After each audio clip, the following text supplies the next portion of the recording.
beragam pahala kurban. Menurut Abdul Al-Mubarakfuri, hewan yang dikurbankan akan mendatangi orang yang menyembelihnya dalam keadaan utuh seperti di dunia. Setiap anggotanya tidak ada yang kurang sedikit pun, dan semuanya akan menjadi nilai. Hewan tersebut digambarkan secara metaforis akan menjadi kendaraan untuk berjalan melewati sirat. Kurban menghilangkan sifat egois, nafsu serakah, serta individual. Pasalnya, berkurban menyisihkan pendapatan untuk membeli hewan kurban semata-mata untuk Allah Subhanahu wa Ta'ala. Berkurban mendapatkan ridho Allah Subhanahu wa Ta'ala, yaitu kurban dengan ikhlas, tulus, tanpa pamrih. Kurban mendapat ampunan dosa. Rasulullah Shallallahu Alaihi Wasallam bersabda, barang siapa yang berkurban dengan ikhlas karena Allah, maka darahnya akan menjadi tebusan baginya di hadapan Allah pada hari kiamat. HR Ahmad. Ini menunjukkan bahwa kurban dapat menghapuskan dosa-dosa orang yang berkurban sebelum ia menyembelih hewan kurban. Mendapatkan pahala sebanding dengan harga atau nilai hewan kurban. Rasulullah Shallallahu Alaihi Wasallam bersabda, pada hari Idul Adha lebih utama daripada sedekah yang senilai atau harga hewan kurban, atau bahkan sedekah yang lebih banyak daripada nilai hewan kurban. Karena maksud terpenting dalam berkurban adalah mendekatkan diri kepada Allah. Lihat Sahih Fikih Sunnah 2379 dalam Sarhul Mumti 7521. Mendapatkan syafaat dari hewan kurban. Rasulullah Shallallahu Alaihi Wasallam bersabda, sesungguhnya setiap tulang dari tulang-tulang hewan kurban itu akan menjadi syafaat bagi pemiliknya di akhirat kelak. HR Baihaqi. Ini menunjukkan bahwa hewan kurban tidak hanya memberikan manfaat dunia, tetapi juga akhirat. Mendapat pahala sebanding dengan berat hewan kurban. Rasulullah Shallallahu Alaihi Wasallam bersabda,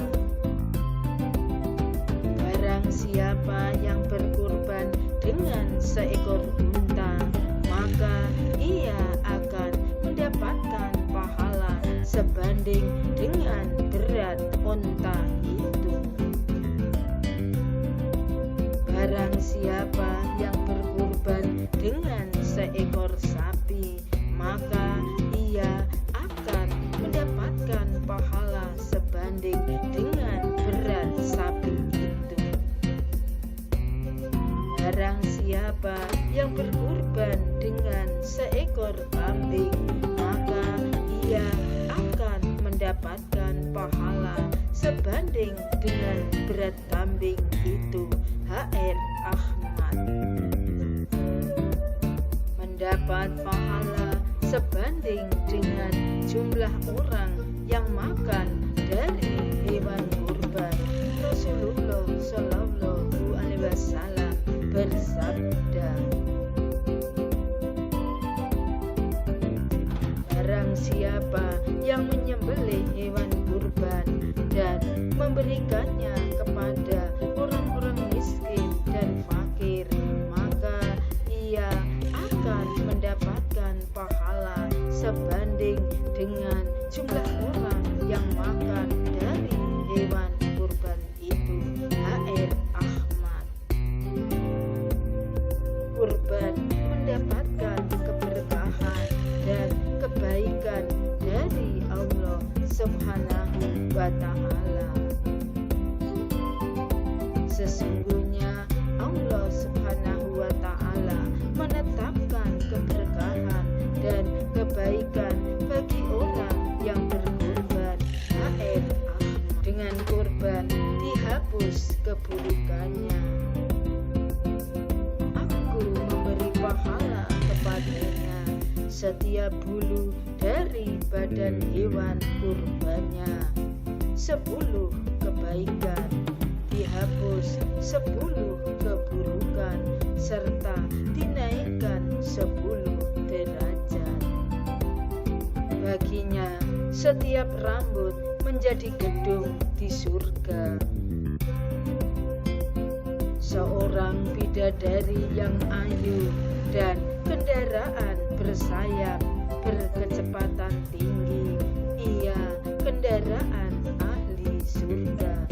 Itulah balasan dari Allah. Zahratul Riyadi. Dari Aisyah radhiyallahu anha, Nabi Muhammad Shallallahu Alaihi Wasallam bersabda, tidak ada amalan yang diperbuat manusia pada hari raya kurban yang lebih dicintai oleh Allah selain menyembelih hewan kurban. Sesungguhnya hewan kurban itu kelak pada hari kiamat akan datang beserta tanduk-tanduknya, bulu-bulu dan kuku-kukunya. Dan sesungguhnya sebelum darah kurban itu menyentuh tanah, ia pahalanya telah diterima di sisi Allah. Maka beruntunglah kalian semua dengan pahala kurban itu. H.R. Tirmizi nomor 1493 dan Ibnu Majah nomor 3126. Riang-riang terbang ke bola, tetap bentangun depan kota. Laksana siang menanti malam. Demikian umur sekalian kita. Jika Allah memberi berkah, rezeki dan umur, jangan lupa kurban di hari besar Idul Adha. Semoga kita tergolong orang-orang